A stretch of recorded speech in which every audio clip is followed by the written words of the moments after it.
really nice meeting you today, Tanni Grey Thompson. Sorry, what do I call you? Sorry. Oh, Tanni. Tanni. Yes. I've got a very long, boring title, but Tanni's good, thank you. I've been waiting for this for ages. So thank you for coming into the House of Lords, where we like a lot of wood in this place. It's all kind of very old and a bit cold and miserable in the winter, but it's a lovely building. So how long have you been here? I came to the House of Lords in 2010, so I'm what's called a crossbencher, so means I don't have any party affiliation. Okay. Yeah, and there's sort of a big group of us that all have different views on the world, but the House of Lords, it's we're not there to run the country. Our job is just to say to the government of the day, do you want to have another think? So actually everyone's interested in politics, but not necessarily party politics. Okay. What's it like navigating House of Lords? So it's a really old building. Yes. Yeah. So parts of it go back to 1079. There's lifts everywhere, except not every lift goes to every floor, and not every staircase goes to every floor either. So it's a bit strange. So it takes a while to get used to the place.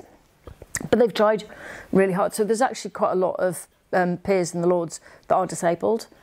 So we've got a couple of scooter users, wheelchair users.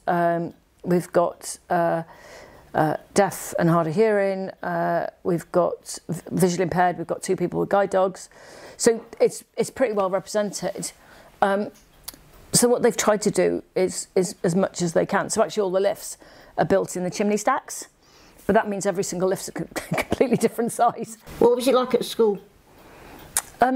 So primary school was okay, but I was born with spina bifida. Yeah, same as me. So I could walk a little bit when I was young, okay. Not very well. And you can see in all the pictures of me even being a baby that my legs weren't properly developed, and there weren't really kind of muscles there. But then I'm missing some vertebra at the back of my spinal cord where it didn't grow properly.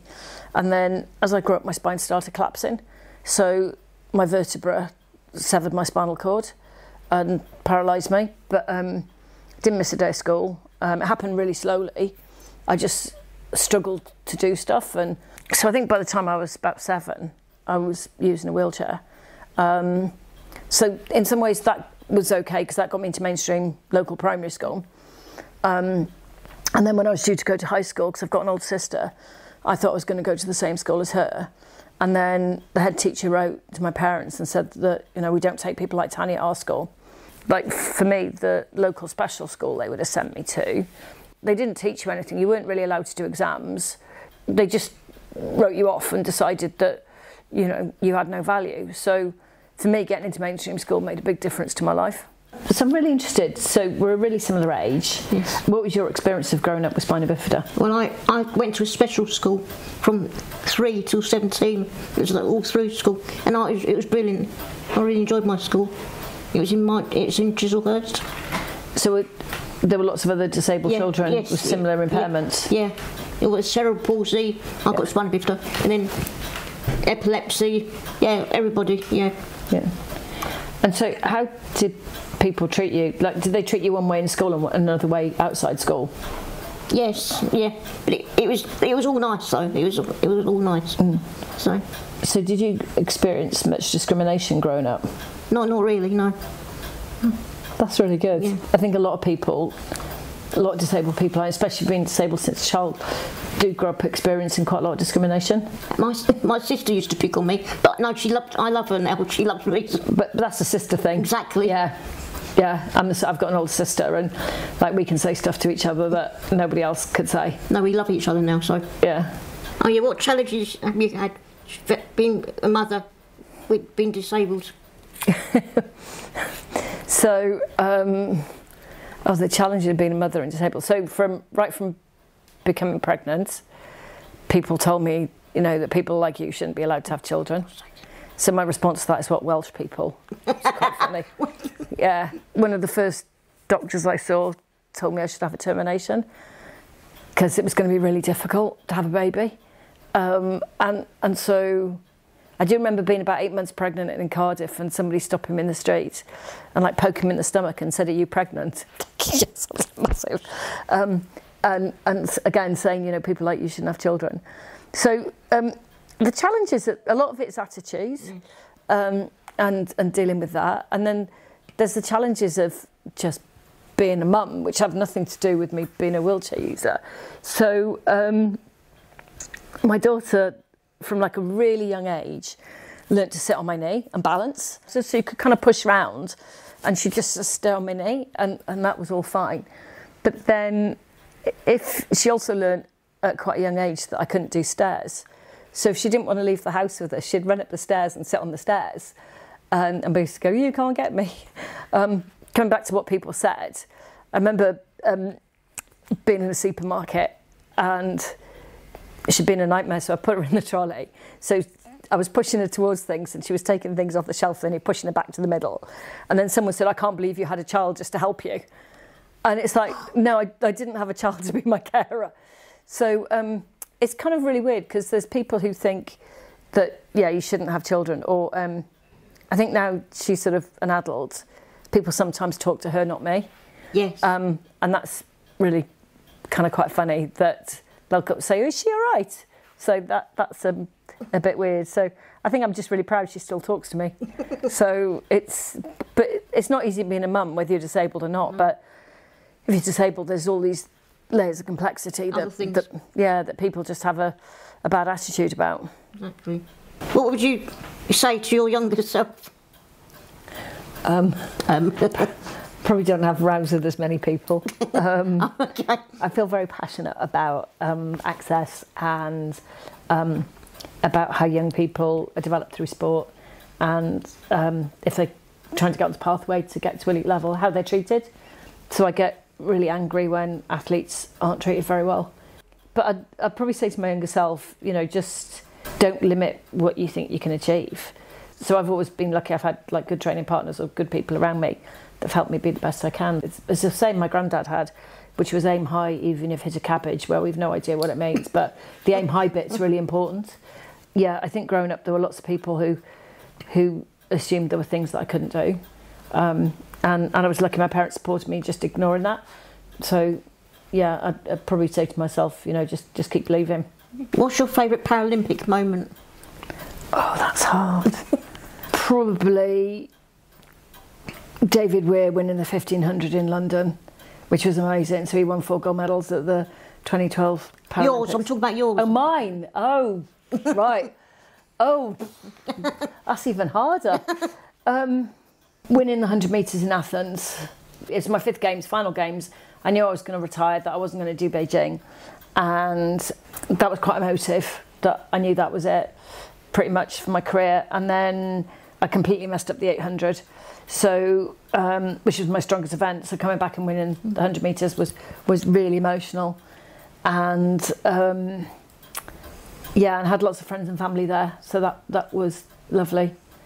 But it's quite hard to pick because there's some races you won, there's some races that you've just done really well, and there's other things behind the scenes that people don't see. You know, when you're in a team and you bond together, and you know you just become really close with the people around you. So there's other moments which are really special, but you know, are not on the track. But it's quite hard picking one. Really sorry. No, thank you. But I still have Dave Weir as my favourite Paralympic moment ever, because that was pretty special what he did. You don't miss competing then? No, no. I mean, there's bits. I mean, when you're competing in front of 85,000 people, that's pretty cool. That's quite exciting. Well, if you do okay, it is. If you don't do okay, it's not so great. But you kind of really quickly remember like all the training. So the training is really dull and boring. And we trained sort of 2-3 times a day, 6 days a week, 50 weeks of the year. But you just get to the stage where everything just hurts and you kind of get physically quite broken because the amount of training that you have to do. So when I stopped competing, I was really happy to stop and to move on to something else. What did you feel like when you were presented with the Sports Personality of the Year? I can't remember what year it was. 2000. Yeah, what did you feel? So after Sydney, so that's my 4th games, I came back and I remember my sister ringing me saying, you're on the advert for Sports Personality. It's like, oh wow, that's really cool. And then I was on like the long list, and then they announced the shortlist, which was 6 of us, and it was like, oh, that was pretty amazing. And then it was a public vote. And so I didn't think Steve Redgrave was on the list and Denise Lewis and others. And I was thinking, oh, well, I'm not going to, do that, well in a public vote. And then on the night, they'd presented me the Helen Rollison Award, and Helen was amazing. But she did loads of the Paralympic movement. So when I got that, I thought, oh, that means I'm not in the top 3. And then when they announced in 3rd place was me, it was just so exciting to get, to get one of the trophies. But there was no ramp to get on stage. Oh, for goodness sake. And it was like really quite dark in the studio, and there were loads of wheelchair users.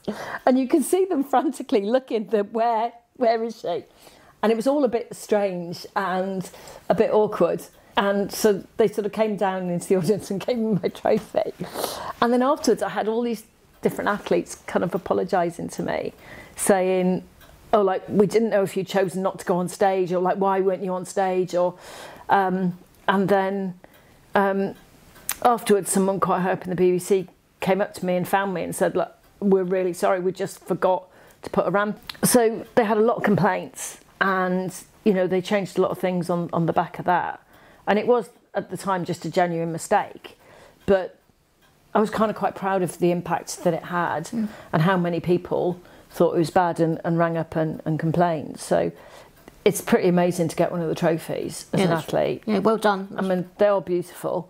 But it was one of those things that it was just kind of a slightly strange moment in time. Because I'm one of the few spina bifida people. Now, what does that feel to you? We're really a rare breed. So when I was in school, there were a number of children who were born with spina bifida, but were dying out. Yes. And so kind of the generation before us, they didn't survive because they were allowed to die at birth. And then, or there were big complications and they weren't treated. And then we're probably the first generation that survived and lived.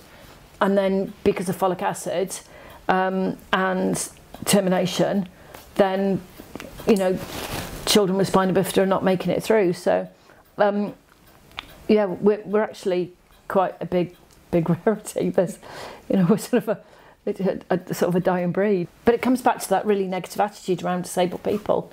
So, that, I am contacted from time to time by parents who've had a child with spina bifida, where they said they've had loads of pressure to not carry on with the pregnancy, but they've chosen to. And, some really lovely stories, and it's all, generally pretty positive. But the pressure to not have us. Same with Downs as well. There's a lot of pressure to not have Downs children as well. So that kind of worries me, really, that we're trying to create this like perfect society where nobody's disabled, rather than thinking about how we include disabled people in what we do. Exactly. It's really important to get people's stories out there about, because everyone's got different experiences. So I think for me it's just normalising impairment, that it's not something to be frightened of. I'm going to tell you really something personal now. I have a catheter through my tummy button. Have you got any hidden disabilities? No, well, not in that way. So I have to catheterise. Yeah, okay. But not through my tummy. So, yeah, probably being incontinent. Okay. It's like, it's all right, it is what it is. I wouldn't choose it, but it's, as long as I catheterise, then it's not a problem. So, and I do tend to talk about stuff like that because people don't necessarily think about it, or they think it's really awful. So I did have somebody come up to me a while ago and say, oh, if my life was like yours, I'd want to end it. And like, really? And that sort of really shocks me because I have a lot of privilege. So I tend to talk about it because people just assume that becoming a wheelchair user is just the worst thing ever that could happen in the world. It's not. And it's not. If you could pass one law for people with disabilities, what would it be? Okay, I would make it a criminal offence to park in a blue badge space without one, or if you're cheating and you don't have one, because that just then impacts everything else about people thinking about disabled people, because I think disabled people still just get forgotten. So the Paralympics is amazing, But, you know, for the summer games, it's once every 4 years. Everyone's talking about disabled people, and they forget again. So I'd do that. I probably wouldn't get that through. But probably a more realistic one, which we're working on at the minute, is just making public transport to be more accessible. So, you know, trains are not accessible, and they should have been by January the 1st, 2020. You know, buses in London are good, and certain parts of the country. Taxis are okay, but they're not brilliant everywhere. So I think if I could do that, like, public transport, just a disabled person could just turn up and get on a train. And I do a lot of work in that space, and the chief executive of the train company said to me, "What do you want?" And I just said, "I just want the same miserable experience of commuting as everyone else. I'm not asking for a red carpet, I just want to get on and off the train." So yeah, that might, I've probably got more chance of nudging that and changing that than the blue badge thing. But yeah, disabled people still just get a bit forgotten. Yeah, exactly, yeah. So I have that on the trains as well sometimes. Yeah. It's just, it's not good enough really. No. It's just not. What's your best achievement of your many achievements? What's your most proudest? Probably it's something that we did here. So a whole group of us got legislation across the line, and it's called Positions of Trust. And it basically means that now it's illegal for a sports coach to be in a sexual relationship with a 16 and 17-year-old. So that didn't used to be illegal. But that came about just because of how long I've worked in sport. And then, so it's kind of building on everything I did in my own sporting career and, you know, everything sort of outside. So I wouldn't have been able to do that unless I had my time in sport. What goals do you still want to achieve? Oh, there's loads. Making public transport more accessible. Yes. Just getting people to think about disability in like designer buildings. You know, I work in a really old building and the access is pretty good. It's unforgivable when disabled people still have to use a back entrance, or, you know, can't go through the front door, or, you know, there's steps in places. So there's a lot I'd like to do on that. And then I still do a lot of work in sport around making sure every, you know, disabled person has access to physical activity and sport, because they don't. So being physically active is really important. So there's that. So there's a massive long list of things that I want to try and do in the time that I've got left. How long have you got then? Oh, well, you stay in the House of Lords till you die. Okay. Not literally, but no. Sorry. Unless there's a big reform. So it could be a long time, but also it's quite it's an amazing place to be, but it does take over your life. Yeah. So I don't think I'll be here, you know, a long time into retirement, but I'm not ready to go yet because there's so much stuff I still want to do. Exactly. Well, thank you very much, Tanni. No, thank you for coming in. I really appreciate it. Thank you for kind of battling transport and everything to get here and getting in the building, which is always but yeah, you get to see where we work, which is not bad. Thank you. That's all right. Thank you very much.